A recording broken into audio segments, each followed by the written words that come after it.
আজকে ভাই কেমন আছেন? এই তো ভাই ভালো। কি অবস্থা, ভালো আছেন? এই তো আলহামদুলিল্লাহ। আপনি কি বিদেশ আইছেন? জি ভাই, বিদেশ আসছি হলো দালালের মাধ্যমে। আচ্ছা। ভিসা দিয়েছিল আমার দোয়া ভিসা। বাংলাদেশ থেকে জিজ্ঞেস করছিলাম যে ভাই কি ভিসা, বলছে দোয়া ভিসা। তো জিজ্ঞেস করলাম এটা আবার কি ভিসা ভাই, কি এক সৌদি ফ্যামিলি আছে, বুড় আর বুড়ি, তার কোনো বাপ মা নাই, মানে পোলা মায়া নাই। তো আচ্ছা। দুজনই তুমি যায়া শুধু হইলো তোমার কাজ হলো 5 ওয়াক্ত নামাজ পড়বা, তাদের জন্য দোয়া করবা, আর কোনো কাজ কাম নাই আপাতত। মাসে 1800 রিয়াল বেতন দিব, এগুলাই বলছিল, বুঝছেন? আচ্ছা। এয়ারপোর্ট থেকে নামার পরে আমার দালাল রিসিভও করে নাই, আর যাদের জন্য দোয়া করবো ওই লোক আমি আজ পর্যন্ত দেই নাই, দোয়া করতে পারি না আজ পর্যন্ত, বুঝছেন? এই একটা আফসোস আর কি এই মতো।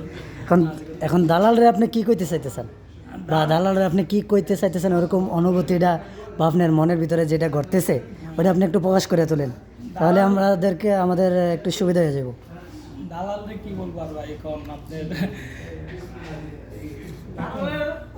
আপনার আপনি যারা আছেন, যারা নতুন সৌদিতে আসতে চান আসতে পারেন। নতুন ভিসা বের হয়েছে এখন দালালের, নতুন দোয়া ভিসা আসতে পারেন।